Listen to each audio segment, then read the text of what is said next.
அனைவருக்கும் அன்பு வணக்கங்கள். இன்றைய அமுதத் துளிகளிலே நாம் பார்க்க இருப்பது 100 ஆண்டு காலம் வாழ.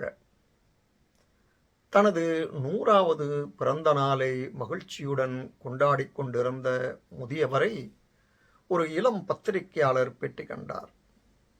இவ்வளவு ஆண்டுகள் வாழ்வதற்கு நீங்கள் என்ன செய்தீர்கள்?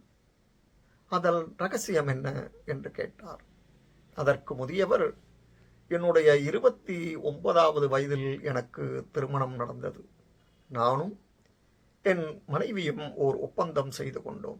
அதன்படி எங்களுக்குள்ளே வாக்குவாதம் வந்தால் தோற்றவர் நீண்ட நடைப்பயிற்சியை மேற்கொள்ள வேண்டும் என்று, தோல்வியினால் வருந்தக்கூடாது என்றும் முடிவு செய்தோம்.